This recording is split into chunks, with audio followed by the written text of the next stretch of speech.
안녕하십니까. 곰실장의 친절한 부동산입니다. 이번에 문재인 정부의 2019년 주거종합계획이 발표됐습니다. 그 내용에 대해서 한번 살펴보도록 하겠습니다. 지난 4월 23일 화요일날 발표된 내용이죠. 2019년 주거종합계획 발표. 공적임대 17.6만호, 주거급여 110만 가구, 구입 전월세 자금 26만 가구 지원, 실수요자 중심의 안정적 시장관리 기조도 흔들림 없이 유지. 이게 이제 기본적인 틀이고요. 김현미 장관이 수장으로 있는 국토교통부에서 이번에 발표한 내용인데, 사실 지난 2018년에 주거종합계획의 어떻게 보면 확장 그리고 보완, 이런 개념을 보시면 될 것 같아요. 포용적 주거복지 성과의 본격 확산이라는 부분에서는 공적 임대주택 17.6만 호를 추가로 공급하겠다고 하고요. 주거급여를 약 110만 가구 정도 지원을 하고, 구입 전세자금 대출을 26만 가구를 지원한다고 합니다. 실수요 중심의 안정적 주택시장 관리 공고화라는 부분에서는 시장 안전 기조를 일관되게 유지하면서 과열 재현 시 즉각 대응하겠다. 지금처럼 강화된 규제를 유지하면서 뭔가 과열이 생기거나 어떤 이제 추가적으로 투기에 대한 움직임이 나오게 된다면 즉각적으로 대응하겠다는 뜻이죠. 요즘에 문제가 되고 있는 전세금, 반환보증 활성화 등 임차인 보호 강화, 역전세나 이런 것들 때문에 문제가 되고 있죠. 이런 부분들이 주요 내용들이 될 겁니다. 보도자료를 기반으로 해서 한번 살펴보도록 하겠습니다. 2019 주거종합계획은 결과적으로 2018년의 주거정책을 보완 및 강화하는 주거계획입니다. 2018년 주거정책의 성과를 먼저 확인해 볼 필요가 있겠죠. 한번 보시겠습니다. 2018년 주택정책 성과입니다. 실수요자 중심의 안정적 주택시장을 조성하겠다는 게 기본 방향이었죠. 풍부한 시장 유동성 하에서 투기 수요의 주택시장 유입이 지속되면서 갭투자를 비롯한 대출을 많이 땡겨서 진행했던 투자들을 얘기하는 거죠. 9.13 주택시장 안정대책과 두 번의 수도권 주택공급 확대 방안 9월 21일과 12월 19일에 발표됐죠. 이런 것들을 통해서 적극 대응했다고 합니다. 또한 재건축 초과이익 환수제를 다시 시행하고 안전진단을 정상화하는 등 정비사업이 본래 취지대로 운영될 수 있도록 유도했다고 하죠. 이렇게 실수요자 중심으로 주택청약 제도까지 개편했습니다. 이렇게 일관된 실수요자 중심의 정책을 추진한 결과 서울 주택가격은 11월 2주부터 하락 전환하여 23주 연속 하락했습니다. 강남 같은 경우에는 26주 연속 하락했죠. 9.13 대책 이후 투기 수요 유입은 줄어들고, 갭투자 비율은 9.13 대책 이전에 비해서 상당히 많이 줄어들었죠. 59.6%에서 9.13 대책 이후에 49.1%로 감소했고, 특히 대책 효과가 이제 본격화된 올해 1월 달부터는 갭투자 비율이 45.7%로 많이 줄었습니다. 무주택자를 위한 청약 시스템을 개편을 했다 보니까 청약 당첨자 중에서요, 무주택자 비율도 대폭 증가했습니다. 아래 표 보시면 예전에는 74.2%였다가 현재는 96.4%까지 올랐습니다. 굉장히 많이 올랐죠. 정부는 집이 없는 실수요자들이 집을 살 수 있는 여건을 만들 수 있도록 9.13 대책 이후에 주택시장 안정세가 오랜 기간보다 견고하게 유지돼야 한다고 판단하고 있다고 합니다. 지금 이 정책 기조가 그대로 유지가 된다는 거죠. 그리고 현 정부의 되게 중요한 멘트가 뭐가 있냐면, 주택정책을 경기부양의 수단으로 활용하지 않겠다라는 내용이 있습니다. 이게 사실 쉬운 일은 아니거든요. 어쨌든 경기가 안 좋을 때, 불경기일 때는 어느 정부, 어느 나라든 간에 토목과 건설업으로 극복하는 경우가 많습니다만, 현 정부는 토목, 건설 이런 거에 핵심이라고 할 수 있는 주택정책을 경기 부양의 수단으로 활용하지 않겠다라고 합니다. 왜? 그러면 주거시장이 안정화되지 못하고 그로 인해서 서민들의 삶이 좀 피폐해질 수 있다라는 판단 하에 그렇게 얘기하는 거죠. 또한 투기 수요의 추가 유입 등 시장 불안 조짐이 보일 경우에는 즉각 보다 강력한 추가적인 시장 안정 조치를 시행할 계획이라고 합니다. 지금보다 더 강력한 조치 같은 경우에는 보유세에 대한 강화라든가 방법이 몇 가지 있겠죠. 현 정부에서 많이 쓰는 단어 중에 하나가 포용적 주거복지라는 건데, 지속 가능한 주거복지 정책 추진을 위해서 이제 좀 기반을 마련하고 있는 중이죠. 2018년에는 역대 최대인 총 139.2만 가구에게 주거 안정을 지원했다고 합니다. 거기에는 공적 임대주택을 19.4만 호를 공급했다던가, 그리고 주거급여 지원 대상자를 확대했고요. 25.8만 가구에게 주택도시기금 저리융자 약 22조 원을 지원했다고 하죠. 그렇게 해서 총 139.2만 가구에게 혜택을 줬다고 합니다. 그 정도면 절대 적은 수는 아니죠. 그리고 현 정부에서는요, 주거복지 로드맵이란 걸 통해서 수요자 맞춤형 주거지원 내용을 굉장히 확대하고 구체화했습니다. 신혼부부, 청년, 그리고 고령자, 취약계층 이런 식으로 해서 계층별로 따로 지원을 했죠. 9.13 대책 등 강력한 주거정책으로 서울시 주택가격이 23주 연속 하락했고요. 정부의 주요 과제였던 갭투자 역시 그 규모가 점차 줄어들고 있습니다. 그 과정에서 주택시장의 전체적인 침체가 문제가 되긴 했지만 필요했던 부분이라고 보고 있습니다. 지난 정부에서 주택에 대한 그리고 전세에 대한 금융 지원을 좀 확대하면서 실질적으로 주택 시장이 이렇게 상승될 여력이 많이 없었음에도 불구하고 갭 투자들이 끼어들면서 주택 시장 자체가 굉장히 교란됐었던 그런 일들이 많았습니다. 그래서 이 갭 투자에 대한 대책이 필요했죠. 그 결정판이 9.13 대책이었다고 보고요. 그 이후로 갭 투자는 거의 이제 좀 많이 어려워지는 그런 상황이 됐습니다. 어쨌든 현 정부는 진보 성향이고요. 시장의 자유보다는 주거시장 안정, 그리고 주거복지 이런 거에 좀 더 중점을 두고 있습니다. 그 결과 실수요자 위주의 시장이 재편됐고요. 주거복지 확대 등의 결과가 나왔습니다. 자, 2019년 주거종합계획에는 어떤 내용들이 있냐면 첫 번째가 포용적 주거복지 성과의 본격 확산, 두 번째가 실수요자 중심의 안정적 주택시장 관리 공고화, 세 번째가 임대인과 임차인이 공존하는 공정한 임대차 시장 조성, 네 번째는 고품질의 편안한 주거환경 조성이라는 네 가지 카테고리로 정리를 했습니다. 자, 2019년 주거종합계획 한번 살펴보겠습니다. 앞에 말씀드렸던 네 가지 카테고리를 말씀드렸었죠. 자, 금년도 주거지원 계획의 주요 내용을 살펴보도록 하겠습니다. 자, 우선 서민의 주거 안정을 위해 공적임대주택, 주거급여, 금융지원 등을 추진할 계획이고요. 물론 이전까지도 진행했었지만 더 확대된다는 얘기겠죠. 공적임대주택을 약 17.6만 호를 공급을 할 계획입니다. 아래 보시면 표가 나와 있죠. 그리고 주거급여 소득 기준을 상향해서요. 대상을 더 늘리겠다는 겁니다. 급여 지급 상한도 현행 대비 5.0%에서 9.4%까지 인상해서 주거급여 자체를 좀 늘리겠다고 하죠. 요 주거급여가요. 생각보다 굉장히 좀 유용한 시스템인데 요걸 몰라서 못하시는 분도 꽤 있으시더라고요. 생각보다 괜찮은 제도입니다. 연도별 주거지원 실적 및 계획입니다. 공공임대, 공공지원, 주거급여 그리고 대출률 같은 것들이 있죠. 여러 가지 부분에서 점점 더 비중이 높아지고 있는 걸 볼 수 있으실 거예요. 자, 이 부분은 공적 임대주택 이런 거 다 떠나서요. 주택시장 전체적인 부분인데 2019년 전국 전체 주택 준공 물량은 52.6만 호로 상당히 많습니다. 근데 그 중에서 서울의 전체 주택 준공 물량이 7.6만 가구인데 아파트는 4.5만 가구로 2008년 이후로 최고치를 전망하고 있다고 합니다. 서울시 같은 경우에는 아파트가 굉장히 많이 만들어지고 있다 이런 얘기겠죠. 주택 준공 물량입니다. 이거 그냥 쭉 보시면 되겠네요. 2019년 주거종합계획의 중점 추진 과제에 대한 부분을 살펴보도록 하겠습니다. 우선 공적임대 17.6만 호 그리고 공공분양 2.9만 호가 공급될 예정입니다. 수요자 맞춤형 주거지원 강화하는 부분에서 신혼부부에 대한 특화형 공공임대 확대 그리고 맞춤형 청년주택 5.3만 실이니까 꽤 되죠. 그리고 어르신 맞춤형 공공임대 5,000호, 매입 전세임대 4,000호, 총 9,000호 이상을 공급할 계획입니다. 그리고 쪽방이라든가 고시원 혹은 비닐하우스 같이 이제 비주택에 거주하신 분들이 생각보다 좀 있으신데 그 비주택 거주가구 등 취약계층 주거지원 강화에 대한 부분입니다.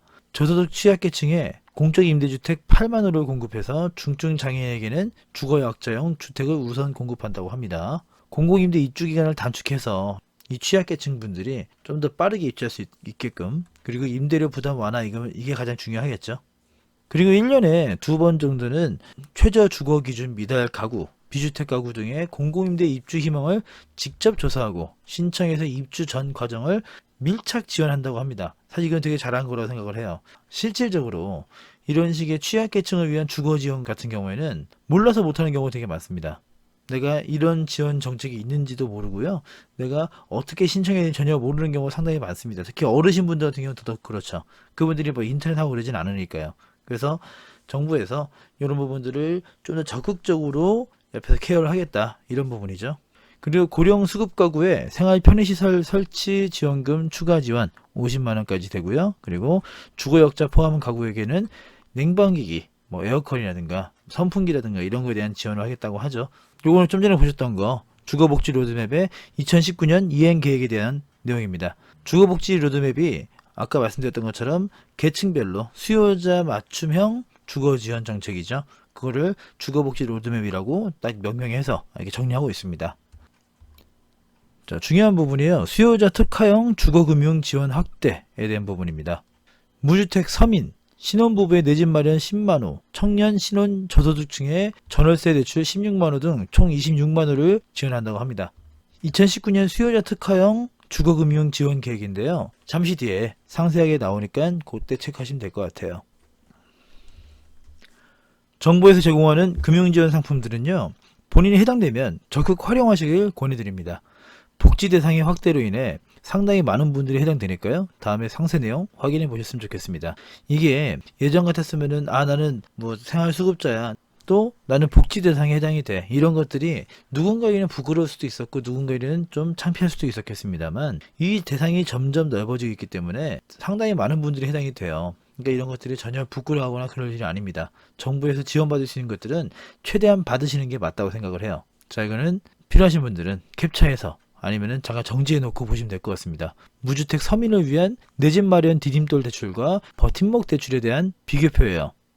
다음은 신혼부부를 위한 생애 최초 신혼부부 전용 구입자금과 신혼부부 전용 버팀목 대출입니다. 청년층을 위한 상품들입니다. 청년 전용 버팀목 대출, 중소기업 취업청년 임차보증금, 청년 전용 보증부 월세 대출, 이런 상품들이 있습니다. 한번 비교해 보시죠.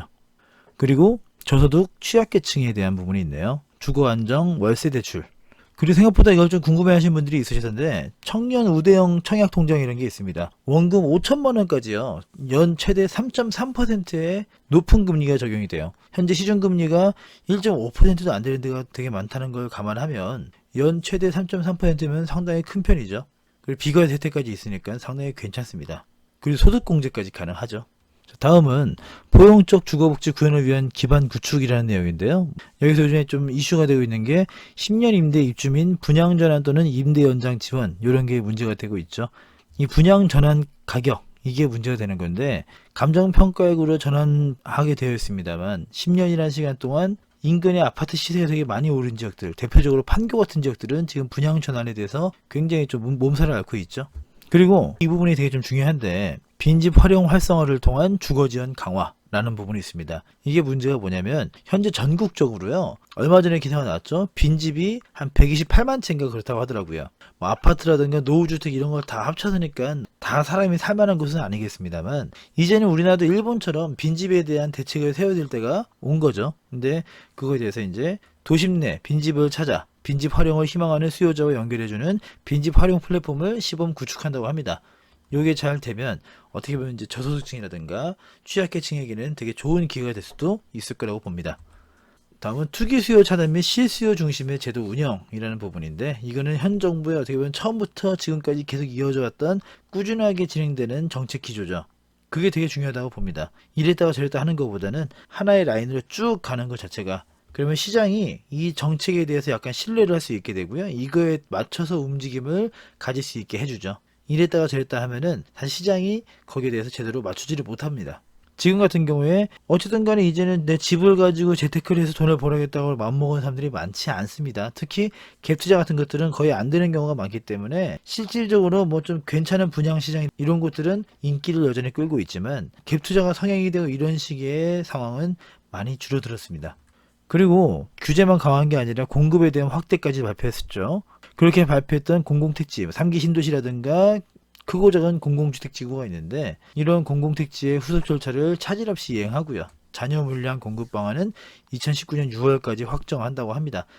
공시가격이 최근에 말이 많았습니다. 최근 가격이 급등했거나 상대적으로 시세와 격차가 컸던 유형 및 가격대의 부동산을 중심으로 현실화율을 제고했다고 하죠. 이 공시가격이 중요한 건 왜 그러냐면 어쨌든 세금을 매기는 기준이 되기 때문에 그렇습니다.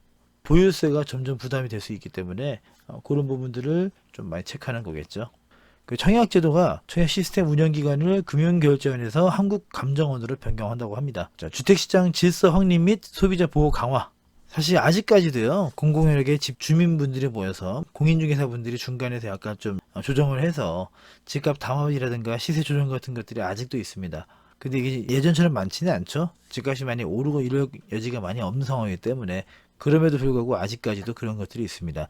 어쨌든 집주인들은 집값이 올라가서 돈 많이 벌면 좋고요. 공인중개사들은 그 올라간 집값을 기준으로 수수료를 받기 때문에 모두에게 윈윈이 되겠죠. 근데 이런 집값 담합이라든가 그리고 시세 조정 행위 같은 것들이 시장을 교란해서 전체적인 시장을 좀 망가뜨리는 그런 경우가 생기기 때문에 공인중개사법을 개정한다고 하네요. 무엇보다 신고 포상제를 도입한다고 하면요, 저는 굉장히 효과가 좋을 거라 생각하거든요. 그냥 적발하는 거랑 신고했을 때 내가 돈을 벌 수 있다고 하면 옛날에 무슨 뭐 파파라치, 봉파리치 이런 게 되게 많았지 않습니까? 이런 것들이 적용될 수 있으면 상당히 효과가 있을 거라고 봅니다. 그리고 실거래 신고 기간을 단축한다고 하죠. 지금은 60일에서 앞으로 30일까지 단축한다고 합니다. 정비사업 등의 공공성, 투명성 제고, 공공임대주택의 범위를 좀 넓히겠다는 거죠. 그리고 동절기에는 기존 점유자의 퇴거 조치를 제한한다고 합니다. 추운데 억지로 내보내지 말아라 라는 얘기죠. 이러면 건설사 입장에서는 좀 피곤해집니다.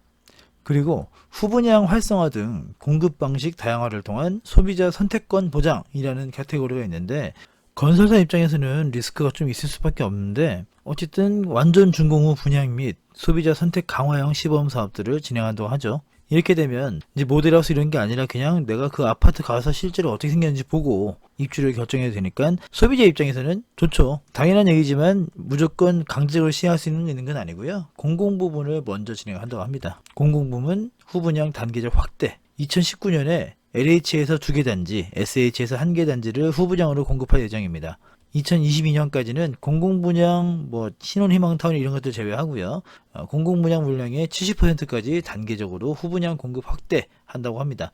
2019년에 후분양 공급되는 단지들입니다. 시흥 장현지구라든가 춘천 우두지구, 그리고 고덕 강일지구, 이렇게 세 군데가 있네요.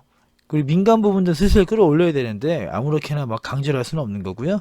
인센티브를 통한 민간 부문 후분양 단계적 확대 계획은 있습니다. 후분양 조건부 공공택지를 우선 공급해서, 공공택지는 좀 싸죠 어쨌든 간에, 10개 택지를 후분양 조건으로 우선 공급한다고 합니다. 요 8번까지 있는데 8번에 평택고덕 1번이라고 써있죠. 9번과 10번은 평택고덕 2번 3번입니다. 그래서 총 10개의 택지가 되겠죠. 그리고 보증, 대출 등 후분양 금융 인센티브 지속 지원이라는 부분도 있습니다. 어쨌든 정부에서 뭔가를 진행할 때 금융에 대한 지원이 없으면 사실 제대로 진행되지가 않습니다. 그래서 이 부분이 진행이 되겠죠. 임대인과 임차인이 공존하는 공정한 임대차 시장 조성. 되게 중요한 부분인데 이번 발표에서는 크게 비중을 두고 있지는 않습니다. 등록 임대주택의 임대 의무 기간 및 임대료 증액 기준을 준수해야 함을 등기부 등본의 부기등기. 이 부분은 좋은 것 같아요. 내가 등기부 등본을 떼보면 이 집이 등록 임대주택인지 아닌지 여기에 체크가 된다고 하면 참고할 수 있겠죠. 임차인 보호 강화에 대한 부분들은 앞으로 좀 더 강해질 겁니다. 그리고 고품질의 편안한 주거 환경 조성. 이거는 왠지 되게 좀 뻔한 내용인 것 같습니다만 실질적으로 국민 생활에는 되게 중요한 내용이긴 합니다. 이거를 이제 스마트 시스템들을 도입을 해가지고요. 좀 더 살기 편하게 만들어 준다고 하죠. 건전한 공동주택 관리 여건 조성, 그리고 미래형 주택 활성화, 이런 부분들이 있습니다. 자, 2019년 주거종합계획. 정책에 찬성하시던 반대하시던 어쨌든 2019년 한 해 동안의 주거정책의 목적지와 그 방향은 정해졌습니다. 정책은 잘 활용하시는 분들이 현명하죠. 전체적인 정책 내용을 한번 정리해 보겠습니다. 첫 번째 카테고리죠. 포용적 주거복지 성과의 본격 확산에 대한 부분입니다. 내용들은 참고하시면 될 것 같아요. 아까 쭉 나왔던 내용들이 정리되어 있습니다. 그리고 실수요자 중심의 주택시장 안정적 관리 공고화, 규제 강화에 대한 부분이죠. 이런 것들은 이전에 강화했던 규제들이 계속해서 관리가 될 겁니다. 임대인과 임차인이 공존하는 공정한 임대차 시장 조성이라는 내용입니다. 마지막으로 고품질의 편안한 주거 환경 조성이라는 내용이죠. 요 네 가지 카테고리가 2019년 주거종합계획의 기본적인 틀입니다. 이상으로 문재인 정부의 2019년 주거종합계획에 대해서 살펴봤습니다. 정책은 부동산 시장에 큰 영향을 미치는 만큼 알아두시면 좋습니다. 부동산 시장의 전반적인 방향이라든가 흐름 같은 것들을 내가 미리 짐작할 수 있기 때문이죠. 지금까지 곰실장의 친절한 부동산이었습니다. 시청해주셔서 감사합니다. 좋은 하루 되세요.